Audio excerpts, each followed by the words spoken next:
រយៈពេល4ខែដើមឆ្នាំ2026នេះការដោះដូរទំនិញកម្ពុជាជាមួយដៃគូអន្តរជាតិសម្រាប់បានទំហំជាង$23,000 លានអាមេរិកកើនឡើងប្រមាណជិត 20%យោងតាមទិន្នន័យរបស់អគ្គនាយកដ្ឋានគយនឹងរដ្ឋកោកម្ពុជាចេញផ្សាយនៅថ្ងៃទី11ខែឧសភាឆ្នាំ2026នេះបានបង្ហាញថាការដោះដូរទំនិញកម្ពុជាជាមួយដៃគូអន្តរជាតិសម្រាប់បាននៅទំហំទឹកប្រាក់ជាង$23,038 លានអាមេរិកនៅក្នុងរយៈពេល4ខែពីខែមករាដល់ខែមេសាឆ្នាំ2026នេះកើនឡើង 19.9% បើធៀបនឹងរយៈពេលដូចគ្នានៅឆ្នាំ2025ដែលមានទឹកប្រាក់$19,050 លានអាមេរិកនេះបើយោងតាមការចេញផ្សាយរបស់សារព័ត៌មានកម្ពុជាថ្មីនៅថ្ងៃទី11ខែឧសភាឆ្នាំ2026នេះទិន្នន័យរបស់អគ្គនាយកដ្ឋានគយនឹងរដ្ឋកោកម្ពុជាបានបង្ហាញថាចាប់ពីខែមករាដល់ខែឧសភាឆ្នាំ2026កម្ពុជានាំទំនិញចេញទៅប្រទេសដៃគូអន្តរជាតិមានតម្លៃជាង$11,012 លាន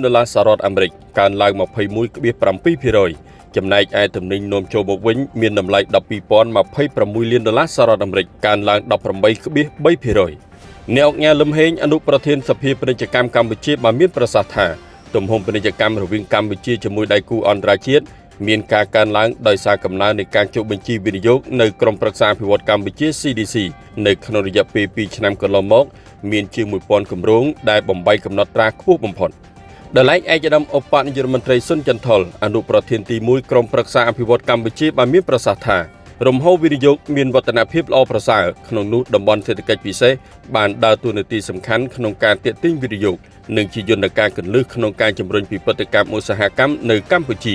មុខសញ្ញាវិនិយោគក្នុងវិស័យឧស្សាហកម្មថ្មីៗក្រៅពីវិស័យកាត់ដេរសម្លៀកបំពាក់ស្បែកជើងនិងផលិតផលធ្វើដំណើរភាគច្រើនប្រមូលផ្ដុំនិងមានសកម្មភាពក្នុងតំបន់សេដ្ឋកិច្ចពិសេសដូចជាការផ្គុំដំឡើងយានយន្តគ្រឿងបង្គុំយានយន្តគ្រឿងអេឡិចត្រូនិកនិងអគ្គិសនី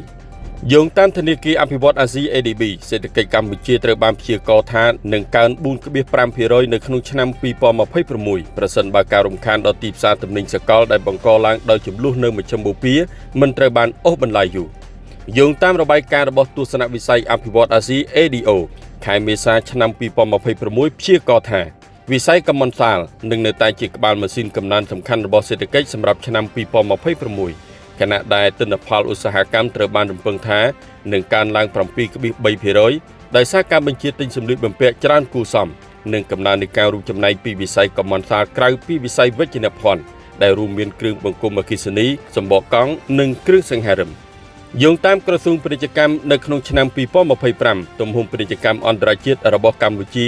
សម្រាប់បាននៅទំហំទឹកប្រាក់ប្រមាណ$65,025 លាន